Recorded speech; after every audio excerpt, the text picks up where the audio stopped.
અને બાળ વિકાસ. શિક્ષિત નારી બે કુળનો દીપક બની બે ઘરને ઉજાળે છે. એ સાથે સંસ્કારી અને સુસંસ્કૃત સમાજની નવરચના થાય છે.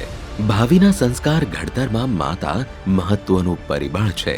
તેથી જો માતા સશક્ત બને तो आवनारी पीढ़ी चौक्कसपणे समृद्ध बनशे. हमने महिलाओं के जीवन चक्र के हर पड़ाव को ध्यान में रखते हुए अनेक नई योजनाएं बनाई है.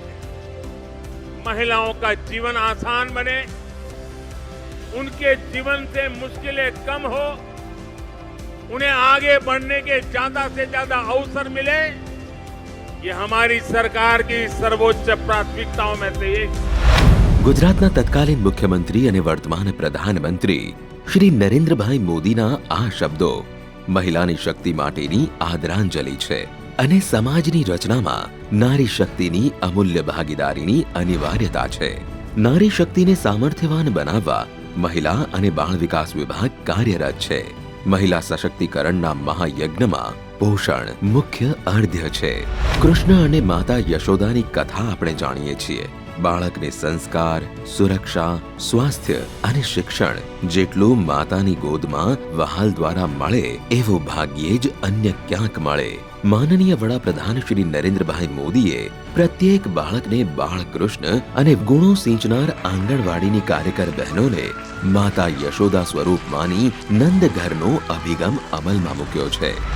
પૂર્વ પ્રાથમિક શિક્ષણ દરેક આંગણવાડીમાં આપવામાં આવે છે. પૂર્વ પ્રાથમિક શિક્ષણનો હેતુ એ છે શારીરિક, માનસિક, બૌદ્ધિક, ભાવનાત્મક આ દરેક પાસાઓ મારી વિકાસ યાત્રા બુકમાં અમે નોંધીએ છીએ. બાળકોને જ્ઞાન સાથે ગમત આપીએ છીએ. બાળકોની સાથે અમે રમીએ પણ છીએ. જે બાળકને બર્થડે હોય એવા બાળકોની અમે જન્મદિવસની ઉજવણી કરીએ છીએ. બાળકોને આંગણવાડીમાં સમયપત્રક મુજબ બાળકોને પૌષ્ટિક આહાર આપવામાં આવે છે. સગર્ભા માતાઓ, ધાત્રી માતાઓ, બાળકો અને કિશોરીઓ માટે પોષણની કામગીરી રાજ્યના તમામ આંગણવાડી કેન્દ્રો પરથી થાય છે. આ આંગણવાડી કેન્દ્રોને પ્રાથમિક સુવિધાઓથી સજ્જ બનાવી ઘરના આંગણાની માતાની ગોદની અનુભૂતિ કરાવે એવા સુંદર રીતે નિર્માણ કરવામાં આવ્યા છે. રાજ્યમાં આજે 53,029 આંગણવાડી કેન્દ્રો એટલે કે નંદઘર કાર્યરત છે. જેમાં 29,468 ગ્રામીણ ક્ષેત્રોમાં, 13,315 આદિજાતિ વિસ્તારોમાં અને 10,246 જેટલા કેન્દ્રો શહેરી વિસ્તારોમાં કાર્યરત છે. આંગણવાડી કેન્દ્રોમાં પાયાની તમામ સુવિધાઓ, શૌચાલયો, પીવાનું શુદ્ધ પાણી તથા રમતગમતના સાધનો ઉપલબ્ધ હોય છે. આમ આંગણવાડીના કેન્દ્રો સાચા અર્થમાં નંદઘર બન્યા છે. મહિલાને શારીરિક સામર્થ્ય આપવા સુપોષિત ગુજરાત માટે જંગ માંડી આપણા શબ્દકોશમાંથી અબળા શબ્દનો છેદ ઉડાડી દીધો. ICDS યોજના અંતર્ગત ટેક હોમ રેશન યોજના અમલમાં છે, જેમાં બાળકોમાં બાલ શક્તિ, કિશોરીઓને પૂર્ણા શક્તિ અને સગર્ભા મહિલા અને ધાત્રી માતાને માતૃશક્તિ પ્રદાન કરે છે. વિશ્વવિખ્યાત એવા ગુજરાત કોઓપરેટિવ મિલ્ક માર્કેટિંગ ફેડરેશનના માધ્યમથી અમૂલ, સુમૂલ અને બનાસ ડેરીને બાલ શક્તિ, પૂર્ણા શક્તિ અને માતૃશક્તિનું ઉત્પાદન તથા આંગણવાડી કેન્દ્ર સુધી વિતરણની વ્યવસ્થા સોંપવામાં આવી છે. ટેક હોમ રેશનમાં સૂક્ષ્મ પોષણ તત્વો સાથે આયુર્વેદ યુક્ત રસાયણ ચૂર્ણ રાજ્યના 7 જિલ્લાઓ નર્મદા, દાહોદ, ભાવનગર ગ્રામ્ય, અર્બન ડાંગ, જામનગર અને દેવભૂમિ દ્વારકામાં પાયલોટ પ્રોજેક્ટ તરીકે બાળકોને બાલ શક્તિ પ્લસ તથા સગર્ભા અને ધાત્રી માતાને માતૃશક્તિ પ્લસ ચાલુ કરવામાં આવેલ છે. પોષણ પથના આ પ્રવાસમાં દૂધ સંજીવની યોજના એક મહત્વનો મુકામ છે. રાજ્યના તમામ આદિજાતિ અને વિકાસશીલ તાલુકાઓ સમાવિષ્ટ છે. એ વિસ્તારની સગર્ભા અને ધાત્રી માતા તથા બાળકોને ફોર્ટિફાઈડ પેસ્ચ્યુરાઇઝ્ડ ફ્લેવર્ડ દૂધ આપવામાં આવે છે, જેમાં 6 માસથી 6 વર્ષના બાળકોને અઠવાડિયાના 5 દિવસ રોજનું 100 મિલીલીટર અને સગર્ભા અને ધાત્રી માતાને અઠવાડિયામાં 2 દિવસ પ્રતિદિન 200 મિલીલીટર દૂધ આપવામાં આવે છે. આદિજાતિ વસ્તી ધરાવતા તમામ તાલુકાની સગર્ભા અને ધાત્રી માતાઓને પોષણ સુધા યોજના હેઠળ આંગણવાડીમાં જ રોજ બપોરે 1 વખત સંપૂર્ણ ભોજન તથા IAFની કેલ્શિયમની ગોળી આપવામાં આવે છે. સાથે સાથે આરોગ્ય તથા પોષણ અંગે માર્ગદર્શન પણ આપવામાં આવે છે. કિશોરાવસ્થા એ કોઈ પણ સ્ત્રી માટે મહત્વની વય અવસ્થા છે. 15 થી 18 વર્ષની ઉંમર એ કિશોરાવસ્થાનો મહત્વપૂર્ણ તબક્કો ગણાવી શકાય. શાળાએ જતી અને ન જતી 15 થી 18 વર્ષની તમામ કિશોરીઓ માટે પૂર્ણા યોજના અંતર્ગત વ્યાવસાયિક તાલીમ, જીવન કૌશલ તાલીમ તેમજ જાહેર સ્થળોની મુલાકાત જેવી સેવાઓ પૂરી પાડવામાં આવે છે. સરકાર વિવિધ યોજનાનો લાભ લાભાર્થીઓને આપે છે, પણ એ યોજનાઓ ખરા અર્થમાં એમને માટે લાભકારક છે ખરી? એનો ઉત્તર તો જ્યારે લાભાર્થીઓ વચ્ચે સંવાદ સેતુ રચાય તો જ માલુમ પડે. યોજનાને વધુ અસરકારક બનાવવા લાભાર્થીના સૂચનો મહત્વના હોઈ શકે એમ માની દર મહિનાના પ્રથમ મંગળવારે સુપોષણ સંવાદની ઉજવણી કરવામાં આવે છે. આ સંવાદ કાર્યક્રમમાં લાભાર્થી, સગર્ભા અને ધાત્રી માતાઓ એકમેકને મળે છે, પોતાના અનુભવો, પડતી મુશ્કેલીઓની આપ-લે કરે છે. આ જન આંદોલન થકી મહિનામાં 4 મંગળવારની ઉજવણી કરવામાં આવે છે. પહેલા મંગળવારે સુપોષણ સંવાદ અને શ્રીમંત, બીજા મંગળવારે બાળ તુલા અને બાળ દિવસ, ત્રીજા મંગળવારે અન્નપ્રાશન અને ચોથા મંગળવારે પૂર્ણા દિવસ અને અન્ન વિતરણ. આમ સામુદાયિક સંવાદનો સેતુ રચાતા સાચો ઉકેલ મેળવવામાં અને તેનો અમલ કરાવવાનો માર્ગ મોકળો બને છે. સારી વાત તો એ છે કે આ દરેક સેવાઓ આંગણવાડી કેન્દ્રોમાં વિના મૂલ્યે આપવામાં આવે છે. આ તો થઈ મહિલાઓને પોષણક્ષમ બનાવી શારીરિક રીતે મજબૂત બનાવવાની યોજનાઓની વાત. પણ મહિલાનું સશક્તિકરણ ત્યારે જ થયું કહેવાય જો મહિલા આર્થિક રીતે પણ તાકાતવર બને, આત્મનિર્ભર બને. હર્યો ભર્યો સુખી સંસાર માણતી મહિલાઓ પર અચાનક વૈધવ્યનો પહાડ તૂટી પડતા એની જિંદગી વેરાઈ જાય છે. વર્ષ 2019-2020માં વિધવા આર્થિક સહાયને નવા નામે ગંગા સ્વરૂપા આર્થિક સહાય યોજના અમલમાં મૂકેલ છે, જેમાં મહિલાના પરિવારને સ્થિરતા મળી રહે તે માટે ગંગા સ્વરૂપા આર્થિક સહાય યોજના હેઠળ ગંગા સ્વરૂપાને દર મહિને ₹1,250ની સહાય આપવામાં આવે છે. ગંગા સ્વરૂપા આર્થિક સહાય યોજનાનો લાભ મેળવતી મહિલા જો પુનઃ લગ્ન કરી ફરી સંસાર વસાવવા ઈચ્છતી હોય તેવી મહિલાઓ માટે ગંગા સ્વરૂપા પુનઃ લગ્ન સહાય યોજના પણ અમલમાં છે, જેમાં લાભાર્થીને ચેક દ્વારા ₹25,000 ખાતામાં જમા કરવામાં આવે છે અને ₹25,000ના રાષ્ટ્રીય બચત પત્રો એમ કુલ ₹50,000ની સહાય આપવામાં આવે છે. બેટી બચાઓ, બેટી પઢાઓ. साथियों, बेटियां कोख में ही ना मरी जाएं, वो जन्म ले, इसके लिए हमने बेटी बचाओ बेटी पढ़ाओ अभियान के माध्यम से समाज की चेतना को जगाने का प्रयास किया. પ્રધાનમંત્રી શ્રીના આહવાને અભિયાનનું સ્વરૂપ પકડી લીધું છે. દીકરીના જન્મ સમયે નાકનું ટીંચકું ચઢાવતો પરિવાર હવે દીકરીને આજે વહાલથી વધાવે છે, દીકરીના જન્મનો ગર્વ અનુભવે છે. ગુજરાત સરકાર દ્વારા દંપતી માટે દીકરી જન્મને પ્રોત્સાહન આપવા વહાલી દીકરી યોજના શરૂ કરી છે, જેમાં દીકરીઓને કુલ 3 તબક્કામાં સહાય આપવામાં આવે છે. પ્રથમ તબક્કામાં પ્રથમ ધોરણમાં પ્રવેશ વખતે ₹4,000, બીજા તબક્કામાં ધોરણ 9ના પ્રવેશ વખતે ₹6,000 તથા ₹1,00,000નો અંતિમ હપ્તો દીકરીના ઉચ્ચ અભ્યાસ વખતે અથવા લગ્ન સહાય પેટે એમ કુલ ₹1,10,000 ચૂકવવામાં આવે છે. સરકારશ્રીની વિવિધ આર્થિક સહાય યોજનાઓનો લાભ મળવાથી મહિલાઓમાં શિક્ષણનો વ્યાપ વધ્યો.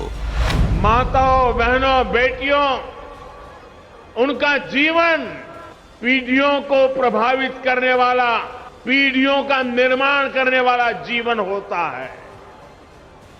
एक बेटी का सामर्थ्य, उसकी शिक्षा, उसका कौशल सिर्फ परिवार ही नहीं, समाज की, राष्ट्र की दिशा तय करती है.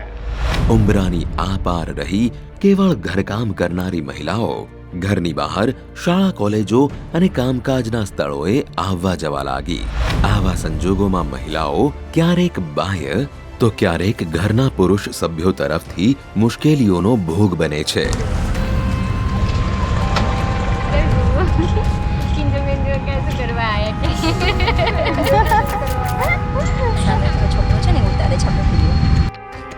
હેલો, हाँ जी मैडम, डिटेल्स आप नोट કરી લીધી?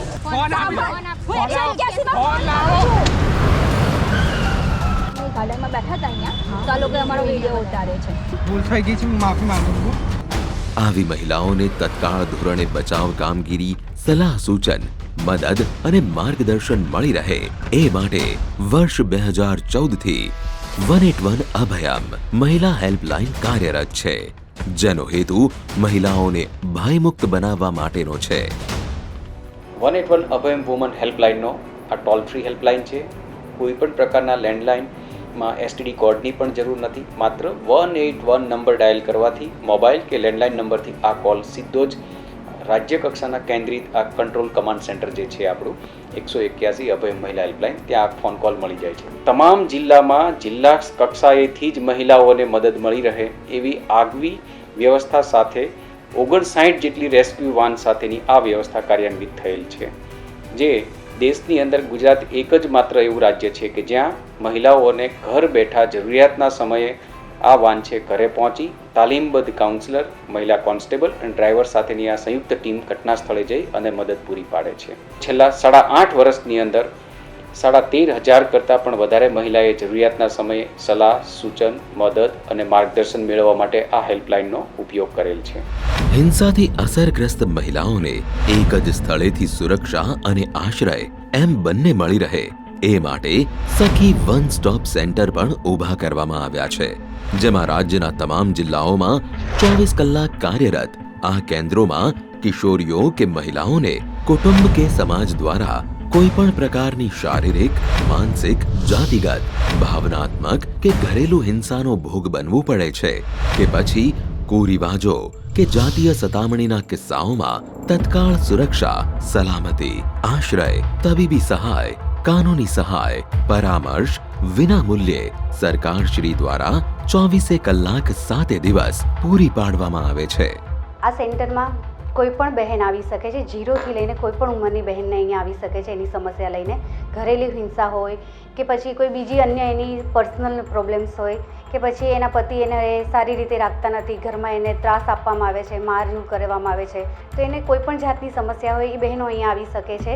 તે 181 દ્વારા પણ આવી શકે છે, પોલીસ દ્વારા પણ આવી શકે છે અને પોતાની રીતે પણ અહીંયા આવી શકે છે. આ યોજના ઉપરાંત ઘરેલું હિંસા સામે મહિલાઓને રક્ષણ આપતો અધિનિયમ 2005 તો અમલમાં છે જ, જેમાં કુટુંબ દ્વારા કોઈ પણ પ્રકારની હિંસાનો ભોગ બનેલ મહિલાઓને સુરક્ષા કવચ પૂરું પાડવામાં આવે છે. 0થી 18 વર્ષની બાળકી હોય, ઘરે પાછું નથી જવું, તો એને ક્યાં રહેવું છે? તો અહીં 5 દિવસનો આશ્રય પછી એને બાળગૃહમાં પણ મૂકવામાં આવે છે. તેમજ 18 વર્ષથી ઉપરની બહેનો છે કે જેમ એને સમસ્યા છે, એને ઘરે પાછું નથી જવું, પિયરમાં નથી જવું કે સાસરીમાં પાછું નથી જવું, પતિના ઘરે નથી જવું, તો તેને સુરક્ષિત આશ્રય માટે તેને નારીગૃહમાં પણ રાખવામાં આવે છે. ગુજરાત રાજ્યમાં સરકારી 10 નારી સંરક્ષણ ગૃહો તથા NGO મારફતે 5 પ્રિવેન્ટ રેસ્ક્યુ સેન્ટર કાર્યરત છે, જેમાં હિંસા અસરગ્રસ્ત મહિલાઓને લાંબા ગાળાનો આશ્રય આપવામાં આવે છે. જો મહિલા સાથે એની 14 વર્ષ સુધીની દીકરી કે 6 વર્ષનો પુત્ર હોય તો એને પણ આશ્રય આપવાની જોગવાઈ છે. સુરેન્દ્રનગર, આણંદ અને ગાંધીનગરમાં શક્તિ સદન કેન્દ્ર કાર્યરત છે, જેનો ઉદ્દેશ ઘરેલું હિંસાથી પીડિત મહિલાઓને પ્રાથમિક જરૂરિયાતો પૂરી પાડવાનો તથા સન્માનપૂર્વક નવું જીવન શરૂ કરવા સક્ષમ બનાવવા માટેનો છે. ગુજરાત રાજ્યની અંદર મહિલા બાળ અને વિકાસ દ્વારા ટોટલ 10 નારી ગૃહો કાર્યરત છે. એમાંથી નારી ગૃહ અડોર સ્પેશિયલી માનસિક વિકલાંગ અને HIV પોઝિટિવ બહેનો માટે કામ કરે છે, અને જે 9 નારી ગૃહો છે ઘરેલું હિંસાથી પીડિત, દેહ વિક્રયમાં સપડાયેલી, અનાથ હોય, નિરાશ્રિત બહેનો, એવા બહેનોને આશ્રય આપતા હોઈએ છીએ. અમે 18 થી 59 વર્ષના બહેનોને આશ્રય આપીએ છીએ. એમની સાથે જો 0 થી 6 વર્ષના બાળકો હોય તો એમને પણ અમે આશ્રય આપતા હોઈએ છીએ. આ બહેનો અમારી પાસે 181 દ્વારા, પોલીસ દ્વારા, કોર્ટ દ્વારા કે અન્ય સંસ્થામાંથી અહીંયા તબદીલ કરીને પણ મૂકતા હોય છે. શક્તિ સદનમાં મહત્તમ 3 વર્ષ સુધી મહિલાઓને આશ્રય આપવામાં આવે છે. 3 વર્ષ કરતાં વધુ સમય રોકાણની જરૂરિયાત લાગે એવા કિસ્સાઓમાં સંબંધિત જિલ્લા મેજિસ્ટ્રેટની મંજૂરી દ્વારા રોકાણની સુવિધા આપવામાં આવે છે. 55 વર્ષથી વધુ વયની મહિલાઓને મહત્તમ 5 વર્ષ સુધી રાખ્યા પછી તેમને વૃદ્ધાશ્રમ તથા સમાન સંસ્થાઓમાં તબદીલ કરવામાં આવે છે. આશ્રિત મહિલાઓ સાથે અપરિણિત છોકરીઓ અને 12 વર્ષ સુધીની વયના છોકરાઓને તેમની માતા સાથે શક્તિ સદનમાં રહેવાની સગવડ પૂરી પાડવામાં આવે છે. પરંતુ 12 વર્ષથી વધુ વયના છોકરાઓને બાળ અપરાધ અધિનિયમ હેઠળ ચાલતા બાળ ગૃહોમાં મોકલવામાં આવે છે.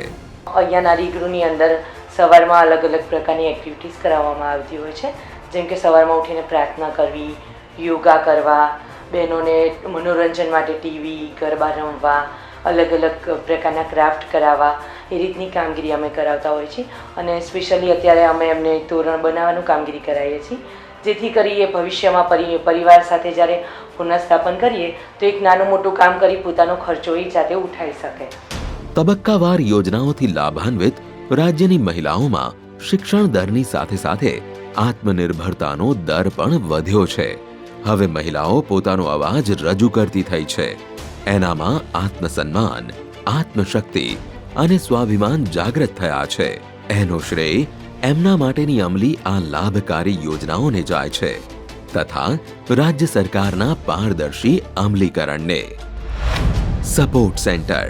પોલીસ સ્ટેશન બેઝ સપોર્ટ સેન્ટરમાં મહિલાઓ માટે લિંગ ભેદ, સ્ત્રી ભ્રૂણ હત્યા, ઘરેલુ હિંસા, અત્યાચાર તથા સામાજિક અસમાનતા જેવા મુદ્દાઓ બાબતે પોતે વિચારે અને નિર્ણય લેવા સક્ષમ બને એવા શુભ અને ઉમદા હેતુથી આ સેન્ટરો કામ કરી રહ્યા છે.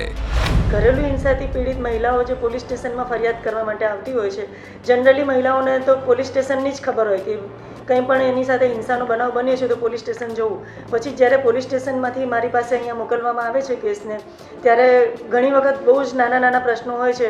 એવા પ્રશ્નોમાં બંને પક્ષનો સમજાવટથી સમાધાન કરવામાં આવે છે અને એક તૂટતું ઘર પણ બચી જાય છે. એ સમયે આ સેન્ટરમાં પોલીસ સ્ટેશનથી તો કેસ આવે જ છે, એ ઉપરાંત 181 જે અભયમ હેલ્પલાઇન છે એ લોકો સ્થળ ઉપર જઈને કાઉન્સેલિંગ કરે છે. પણ ઘણા બધા કેસ એવા હોય છે કે જેમાં લોંગ ટર્મ કાઉન્સેલિંગની જરૂર પડતી હોય છે, તો એવા કેસો પણ અમારી પાસે આવે છે. આ જે સેન્ટર છે ખાસ તો બહેનોને એમ્પાવર કરવાનું કામ કરીએ છીએ, બહેનોને સશક્ત બનાવવાનું, કે હિંસાની સામે કેવી રીતે ઊભા રહી શકે, કેવી રીતે લડી શકે, એ પ્રકારનું બી એક કામગીરી કરીએ છીએ. મહિલાઓ માટે સ્વાવલંબન એ વિકાસની સીડીનું પ્રથમ સોપાન કહી શકાય. એમાંય આર્થિક સ્વાવલંબન તો એના સમગ્ર જીવનને જ નહીં, પરિવારને પણ સશક્ત બનાવે છે. રોજગારી દ્વારા પોતે પગભર થાય એનાથી રૂડું શું? મહિલા સ્વાવલંબન યોજના દ્વારા ગરીબી રેખા નીચે જીવતા કુટુંબોની મહિલાઓને સ્વરોજગારી દ્વારા આર્થિક રીતે પગભર બનાવવા વિવિધ વ્યવસાય કરવા માટે રાષ્ટ્રીયકૃત બેંકો દ્વારા જરૂરતમંદ મહિલાઓને લોન આપવામાં આવે છે. જેની લોન મંજૂર થઈ જાય તો તેવા લાભાર્થીને નિયમાનુસાર સબસિડી પણ ચૂકવવામાં આવે છે. કેવળ સ્વરોજગાર કે હુનર શરૂ કરવાથી કંઈ થતું નથી. ઉત્પાદિત માલ વેચાય જ નહીં તો મહેનત અને રોકાણ બંને માથે પડે. ઊભો થયેલો અવસર ઉત્પાદનોને ગ્રાહકો સુધી પહોંચાડવાનું કામ નાના કારીગરો માટે મુશ્કેલ હોય છે. પણ સરકારશ્રી મહિલા સંસ્થાઓ કે મહિલા કારીગરો તેમના ઉત્પાદિત ચીજ વસ્તુઓ માટે બજાર મેળવી શકે એ માટે પ્રદર્શન સહ વેચાણ જેવા કાર્યક્રમોનું આયોજન પણ કરે છે. આવા મહિલા કારીગરોને સ્ટોલ ફાળવી ગ્રાહકો સુધી પહોંચાડવાનો માર્ગ સરળ કરી આપે છે. હું હંમેશા સ્વાભિમાની બનવા ઈચ્છતી હતી, પણ મારી આર્થિક પરિસ્થિતિ નબળી હોવાને કારણે મને આ અવસર પ્રાપ્ત ના થયો. ગુજરાત સરકાર તરફથી સહાય મળતા મારી બધી જ મુશ્કેલીઓનો અંત આવી ગયો. મહિલા સશક્તિકરણ માટે અને મહિલાના ઉત્કર્ષ માટે ગુજરાત સરકાર હંમેશા કાર્યરત રહી છે. જે ગુજરાતના રાજ્યના દરેક સિટીમાં જે શક્તિ મેળા થાય છે એમાં અમને ફ્રીમાં સ્ટોલ એલોટ કરે છે. બધી જગ્યાએ એની વ્યવસ્થા સારી હોય છે કે મહિલાઓને આત્મનિર્ભર બનાવવા માટેનો એમનો જે પ્રયાસ છે એ ખૂબ જ સરસ છે. તો એના લીધે અમને એક એટલું સરસ પ્લેટફોર્મ મળેલું છે કે અમે અમારા માલને સેલિંગ કરવા માટેનો ખૂબ જ સારો અમને પ્રતિસાદ મળે છે. રાજ્ય સરકાર મહિલાઓના સ્વાસ્થ્ય માટે, એમના સશક્તિકરણ માટે અનેકવિધ યોજના બનાવે છે, પણ એની માહિતી મહિલા લાભાર્થી સુધી પહોંચે જ નહીં તો યોજનાના મીઠા ફળ પ્રાપ્ત થતા નથી કે નથી હેતુસર થતો. વિશેષ કરી ગ્રામ્ય વિસ્તારોની બહેનોને આવી યોજનાઓની માહિતી મળી રહે એ માટે district hub four empowerment of woman DHEW શરૂ કરવામાં આવ્યા છે, જેની મુખ્ય કામગીરી ગ્રામ્ય મહિલાઓના સર્વાંગી વિકાસ અને સશક્તિકરણ માટે સરકારની જે વિવિધ યોજનાઓ ચાલે છે તેની માહિતી લાભાર્થી મહિલાઓ સુધી પહોંચાડવાની છે. એટલું જ નહીં, મહિલા શક્તિ કેન્દ્રો દ્વારા સરકારની વિવિધ સેવાઓ, કાર્યક્રમો, કૌશલ્ય વિકાસ, રોજગારી, ડિજિટલ સાક્ષરતા, આરોગ્ય અને પોષણને લગતી તમામ માહિતી ગ્રામ્ય સ્તરે છેવાડાની મહિલાઓ સુધી પહોંચાડવાની છે. મહિલા અને બાળ વિકાસ વિભાગ દ્વારા કાર્યરત યોજનાઓ આમ જુઓ તો ગાગરમાં સાગર સમાન છે. મહિલાઓના ઉત્કર્ષ, ઉત્થાન, ઉદ્યોગ અને ઉર્ધ્વગમન માટે મહિલાઓને 2 પાંખ નહીં, અનેક પાંખો પૂરી પાડી છે.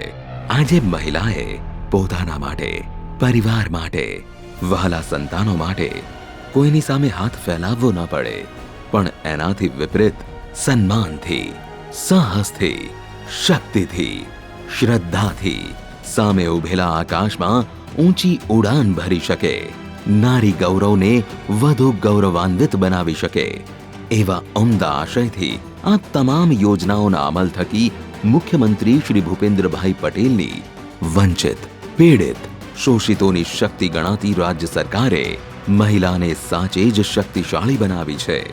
નારી ગૌરવ, નારી શક્તિ અને નારી સન્માનની ભાવનાને ફળીભૂત કરે છે મહિલા અને બાળ વિકાસ વિભાગની વિવિધ યોજનાઓ.